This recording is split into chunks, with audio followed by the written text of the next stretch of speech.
Hello guys, in this video I would like to explain that how we can create a box and whisker plot in R and RStudio.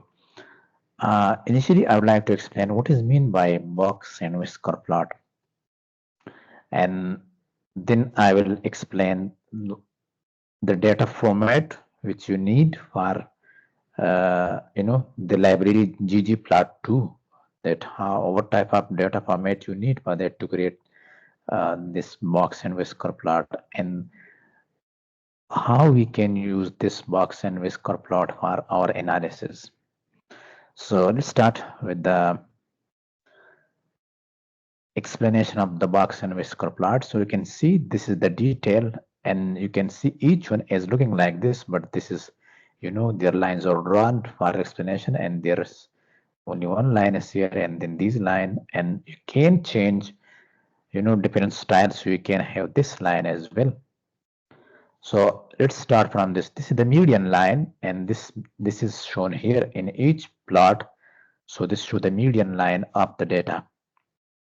This is quartile 1, lower quartile, or quartile 1, and this is the upper quartile, which is usually called it is the quartile 3. And so this quartile 1, quartile 2, and this is median, and also we can say this is quartile 3.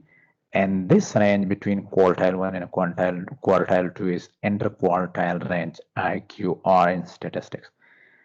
And so you can see, so box like this, and whisker is look like this, is this line and this line. This is the minimum value until here. This is the minimum value, like here. This is the minimum value here, and this is the maximum, by the way. This is the maximum value. This is the minimum value here, and for each data. And this show the maximum value. The maximum value is here, here, and here. So these are the maximum values. On the top and the bottom are the minimum values. So you can see the data is distributed in different, statistics like median, Q1, Q3, quartile 1, quartile 3, and maximum minimum value. So you can compare different data sets by using these statistics, like the median value. Here you can say the median value is this. And I just want to say I'm comparing these different climate models with the observed data. This is observed data. So I can see which model closely approximate the observed data. So this is the observed data, and you can see the median value is here. So this underestimates the median value of the observed data, this model, this Meroc, this one. And this is totally outside, because this is, it's very, very lower value than this, the observed data. This is closer in comparison to all these models. So you can compare different data sets, the performance of the models, or you can say the performance of different data sets, scenarios, etc. So this is the usage of the box whisker plot in your research thesis and publication, etc. Now let's come to the data. What type of data format you need for box and whisker plot? I have one data set you can make. It's depend on research question. This is the year, but this is not necessary. But you should know, you should have in mind that this data is for which year. This is the variable which have the values. This is SU24, 25. This is the summer days. This is a temperature extreme. We will discuss maybe some other video, not now here, but you can say this is the data. This is my financial data time series, financial time series, or special, or whatever you can say, like economic data, hydrological data, or maybe any other type of data. This is just, I named the data. This is the type of the data. I mean that whether this is observed data or this is from specific climate model. And this is just the name. I mentioned this a name for this data. And I will tell you what is the purpose of these names, this and this name. So this is the data. You mean to mention this is the observed data. Now you need to put the model data below this. So this is now Kane ASIM2 model, and I just put the same name here. This is the title name of this column is data. I will tell you how I can use this in the R code to make the beautiful plot. And you can put the same way the other model data, like this is the other model data from here. You can mention the duration, the years, but that's not important here. But you, again, I will say you this is important. You should have in mind that which year data is this. Similarly, you can put this is another model data from here, INMCM4, and then this name. And at the end, this is the model CCSM4 from here.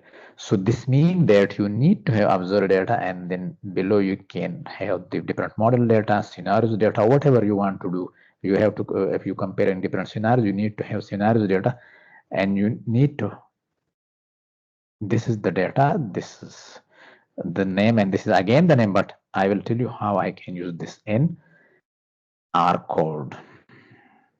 Let's come to R code.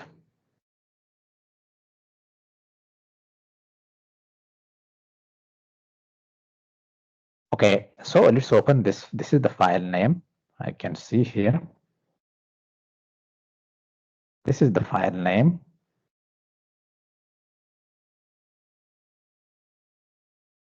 Okay, let's open and just say A3 or whatever you want. This is just, I mentioned this, you can mention A1, A2, whatever you want. Head A3, so this is just show you the basic, the beginning values. And you can see that, okay, this is here, this is SU25, the data, this is the names of the data, actual name, and this is just, I keep these names for when I'm using in the plot. So now this is the command, but remember that you need to install ggplot2 because this command is from ggplot2 library, R library. We already have this installation. I have done a video. The link is mentioned in the description of this video. You can, if you don't know how to install different R libraries or packages, you need to recall this before running this command. Otherwise, this will not work and there will be an error. Okay, now this is ggplot2. A3 is data. This is the data. Aesthetic, and aesthetic, you need to mention what you want to plot. So X on x-axis, I need to plot SU25. This means that if you look here in the data, so this is SU25. On y-axis, I need to mention this data. On y-axis, I need the original data and filled with the data. This one. I need these names and with different colors. So this is automatically done in the ggplot2, so you don't need to do anything for that. It will automatically fill with different color. And then you can mention this is the general format, but then you need to mention the type of the plot plus zoom underscore box plot. If you want to draw another plot, violin plot or other plot, you need to mention here. Any other plot types, you need to mention the name here, zoom underscore the name of the plot. Then ylab number of days, okay, and plus xlab summer days SU25. Okay, so this is just x-axis, not text. Just keep playing the x-axis, so it's not important here, but you can use this. And then you need to click this to run this one. You will see the plot. So let's see this. Okay. Okay, so this is the plot. It's a beautiful plot. You can compare. If you have a lot of data set, you can create much more intense plot.